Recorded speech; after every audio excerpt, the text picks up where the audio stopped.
আর মাত্র কয়েকদিন পরেই শুরু হতে চলেছে পবিত্র রমজান মাস। এই সময় প্রত্যেক ইমানদার মুসলিম আল্লাহর কাছে নিজেকে সমর্পণ করে দেন এবং আল্লাহকে খুশি করার জন্য টানা 1 মাস যাবৎ রোজা পালন করে থাকেন। সারাদিন রোজা রেখে আমরা সূর্যাস্তের পর ইফতার করতে বসি এবং এই ইফতারে আমরা মনের অজান্তে কিছু ভুল খাবার সিলেকশন করে ফেলি, যার থেকে হতে পারে বিভিন্ন শারীরিক অসুস্থতা। তাই আজকের এই বিশেষ ভিডিওতে আমরা জানব ইফতারে কি খাওয়া উচিত আর কি খাওয়া উচিত না। তো চলুন ভিডিওর মূল পর্বে যাওয়া যাক।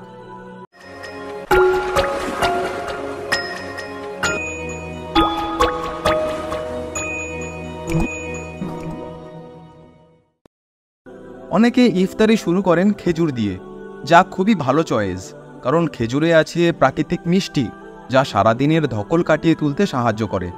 এছাড়া খেজুরে রয়েছে ফাইবার, যা হজমের জন্য খুবই উপকারী। রোজা করার ফলে অনেকের মধ্যে কোষ্ঠকাঠিন্য দেখা যায়, খেজুর সেক্ষেত্রেও উপকার করে থাকে। খেজুর খাওয়ার ঠিক পরেই অনেকে চিনিযুক্ত মিষ্টি শরবত খেতে পছন্দ করেন, তবে এর চেয়ে ভালো শুধুমাত্র জলপান করা। তবে যদি পারেন এক্ষেত্রে ডাবের জলও খেতে পারেন। ডাবের জলে আছে উচ্চমাত্রায় পটাশিয়াম, যা সারাদিন রোজা করার ফলে শরীরে ঘামের সাথে যে জলশূন্যতার সৃষ্টি হয় তা পূরণেও সাহায্য করে। তবে যদি শরবত খেতেই হয়, বাড়িতে বানানো বিভিন্ন ফলের জুস করে খেতে পারেন, তবে মনে রাখবেন এতে চিনি মেশাবেন না। চিনি মেশাতে বারণ করার কারণ হলো আমাদের শরীর চিনি খাওয়ার জন্য কোনো আলাদা উপকার পায় না, বরঞ্চ বেশি চিনি খেলে ওজন বাড়তে পারে এবং হতে পারে বিভিন্ন স্বাস্থ্য সমস্যা, এমনকি ডায়াবেটিস পর্যন্ত হতে পারে। মিষ্টি কিছু যদি খেতেই হয় তাহলে ফলমূল খান, তাই খেজুর ও জল খাওয়ার পর ফল খেতে পারেন। এক্ষেত্রে আপনি আপনার পছন্দ মতো যে কোনো ফল খেতে পারেন, যখন যেটা ম্যানেজ করতে পারবেন সেটাই খাবেন। যেহেতু 1 মাস যাবৎ রোজা করবেন, তাই মাঝে মাঝে ফল পরিবর্তন করে খাবেন, না হলে একঘেয়ে লেগে যাবে। মনে রাখবেন নানান রকমের ফলে নানান রকমের পুষ্টি রয়েছে, তাই আপনার সাধ্যমতো যেটা পারবেন সেটাই কিনবেন।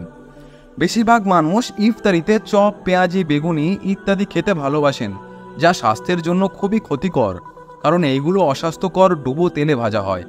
এই খাবারগুলোতে প্রচুর পরিমাণে ট্রান্স ফ্যাট থাকে, যা হচ্ছে সবচেয়ে ক্ষতিকারক ফ্যাট। এই ট্রান্স ফ্যাটযুক্ত খাবার অল্প খেলেও ক্ষতি হওয়ার আশঙ্কা প্রচুর থাকে।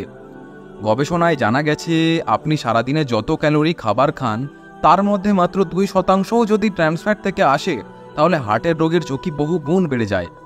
এছাড়া এই ট্রান্স ফ্যাট ইনসুলিন রেজিস্ট্যান্স তৈরি করে, ক্ষতিকর কোলেস্টেরল বাড়ায়, রোগ প্রতিরোধ ক্ষমতা কমায়। এছাড়া আরও অনেক ক্ষতিকর দিক আছে, যেটা বলতে গেলে এর জন্য আলাদা একটা ভিডিও বানানো লাগবে। তাই সোজা কথা হলো, সারাদিন রোজা রেখে এত কিছু পরিত্যাগ করে দিনের শেষে ইফতারিতে এই খাবারগুলো না খাওয়াই উত্তম।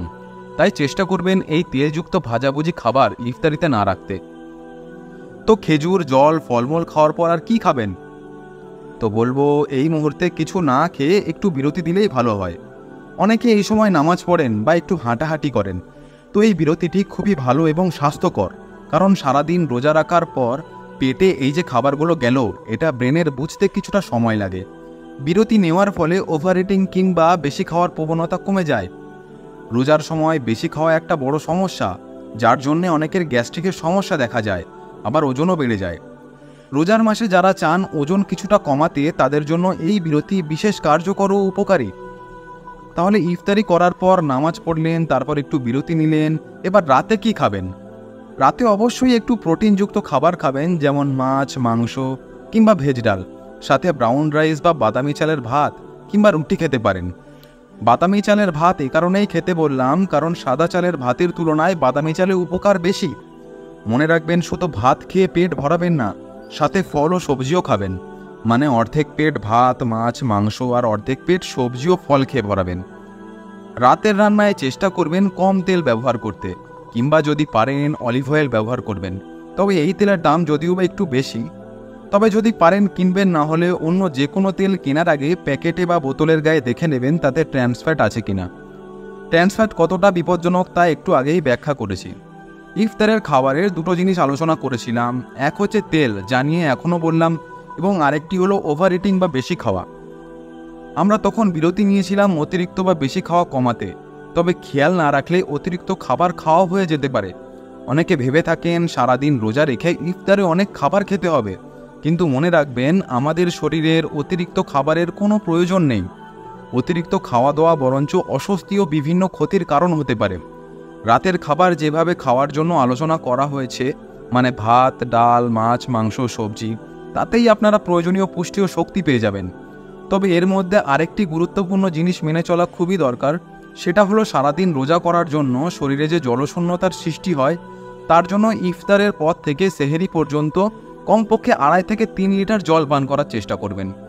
বিশেষ করে যারা তারাবির নামাজ পড়তে যান, সাথে অবশ্যই জলের বোতল নিয়ে যাবেন এবং নামাজের মাঝে একটু একটু করে জল খাবেন। জল খাওয়ার কথা এ কারণেই বারবার বলছি, কারণ জলশূন্যতা থেকে নানান ক্ষতি হতে পারে। তাই ইবাদত করার পাশাপাশি নিজেকেও সুস্থ রাখবেন। এখন আসা যাক সেহরিতে কি খাবেন। সেহরিতে এমন খাবার খেতে হবে যা অনেকক্ষণ ধরে পেটে থাকে, মানে যা খেলে আমাদের রোজা করা অবস্থায় এনার্জি প্রদান করবে। তো আপনারা সাদা ভাতের পরিবর্তে বাদামি চালের ভাত খেতে পারেন, বাদাম খেতে পারেন, কারণ বাদামে গুড ফ্যাট থাকে যা এনার্জি প্রদান করে। এছাড়া ওটস খেতে পারেন, তবে ওটস কেনার সময় দেখবেন প্যাকেটে হোল গ্রেনস ওটস লেখা আছে কিনা।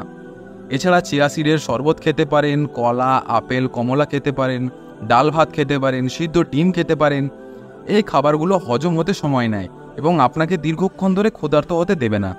তবে মাথায় রাখবেন, সেহরিতেও অতিরিক্ত খাবেন না, এর থেকে গ্যাস্ট্রিক বা নানান স্বাস্থ্য সমস্যা দেখা দিতে পারে। এবং সর্বশেষে খেয়ে দিয়ে সাথে সাথে শুয়ে পড়বেন না। পারলে ফজরের নামাজ পড়তে পারেন, কিংবা যদি শুতেই হয় অবশ্যই ডান পাশ ফিরে শোবেন, তাহলে কোনো অসুবিধার সম্মুখীন হবে না। এছাড়া এসবের পাশাপাশি শরীরচর্চা করলে আরও ভালো হয়। চেষ্টা করবেন ইফতারের পর এমন একটা সময় বার করার যখন আপনি কমপক্ষে 30 মিনিট দ্রুত গতিতে হাঁটাচলা করতে পারেন। এছাড়া চাইলে আপনি অন্যান্য ব্যায়ামও করতে পারেন। তো এটাই ছিল আজকের ভিডিওটি ভালো লাগলে লাইক করবেন, শেয়ার করবেন এবং এরকমই ভিডিও পেতে চ্যানেলটিকে সাবস্ক্রাইব করবেন। দোয়া করি আপনাদের সকলের এই পবিত্র রমজান মাস খুব ভালো ও সুস্থভাবে কাটুক এবং আল্লাহ আপনাদের সকলের মনের নেক আশা ও আকাঙ্ক্ষা পূর্ণ করুক, আমিন। আজ তবে এ পর্যন্তই। আলোচনা হবে অন্য ভিডিওতে নতুন কোনো হেলথ বা ফিটনেস টিপস নিয়ে। ততক্ষণের জন্য আলবিদা এবং হ্যাপি রামাদান টু অল।